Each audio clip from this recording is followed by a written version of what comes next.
নিরুপায় হয়ে নিজের সন্তানকে টাকার বিনিময়ে বিক্রি করে অন্যের হাতে তুলে দেয়া, এ যেন দেহ থেকে কলিজাটা কেটে বের করে দেওয়ার মতোই এক ঘটনা।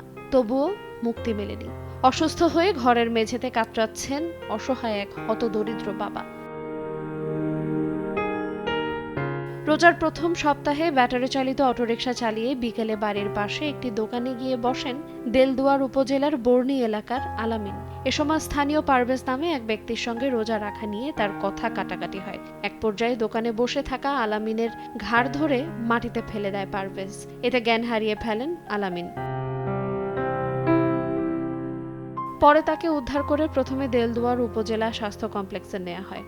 তারপর সেখান থেকে উন্নত চিকিৎসার জন্য মির্জাপুর কুমুদিনী হাসপাতালে পাঠায় চিকিৎসক। সেখানে সুস্থ না হওয়ায় ঢাকার বেশ কয়েকটি হাসপাতালে চিকিৎসা করানোর সময় টাকার অভাবে নিজের সন্তানকে বিক্রি করে দেয় আলামিন ও তার স্ত্রী।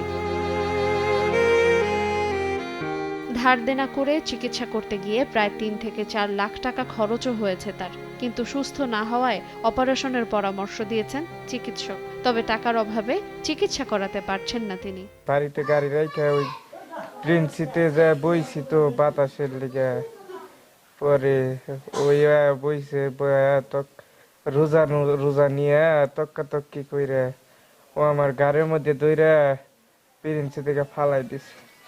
ফালাই দেওয়ার পরে আর আমার জ্ঞান নাই। ২-২.৫ লাখ গেছে ঘরে, ফ্রিজ টিভি সব কিছু পয়সা ফালাইছি। পরে বাচ্চা পরে চিকিৎসা করছি না, তারপরে আল্লাহ সুস্থ করে নাই। এদিকে সিজারের মাধ্যমে কন্যা সন্তান জন্মের পর কাটা অংশে ইনফেকশন হওয়ায় বাবার বাড়িতে চিকিৎসা নিচ্ছেন আলামিনের স্ত্রী। এ অবস্থায় অসহায় পরিবারটির পাশে দাঁড়াতে বিত্তবানদের আহ্বান জানিয়েছেন স্থানীয়রা। টাকা পয়সা নাই, এখন তো কিছু করতেই পারে না। এদিকে কিস্তি মিস্তি চাই যে বাড়িতে খাওয়ার লোক আছে ২-৩ জন কিনবে, কি করে তো কোনো কিছু করতে পারে না।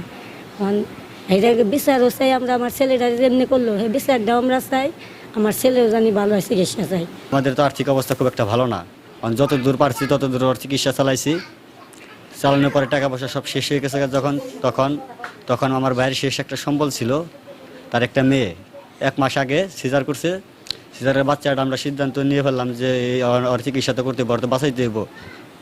বাঁচানোর জন্য ওর মেয়েটাকে বিক্রি করে দেওয়া হয়েছে। বিক্রি করে দিয়েছে 50,000 টাকায় বিক্রি করা হয়েছে। এই 50,000 টাকা দিয়ে ওর চিকিৎসা চলতেছে। চিকিৎসার টাকা এখন শেষ হয়ে গেছে শেষ হওয়ার কারণে ও এখন বাড়িতে রয়েছে।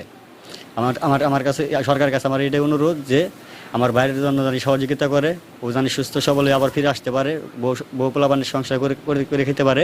সুস্থ বিচার চাই, যাতে সুস্থ বিচার হয় এবং ভবিষ্যৎ ছেলে কীভাবে সুস্থ চিকিৎসা হয় সেই ব্যবস্থা করা যায়। চিকিৎসা করবার নিয়ে এই বাচ্চাটা বিক্রি করছে, টাকাও শেষ, চিকিৎসা এখন তো করা হারতাছে না। হাসপাতাল থেকে আবার নিয়ে গেছে কালের আগের দিন নিয়ে গেছে, ঘুরিয়ে দিচ্ছে টাকার জন্য।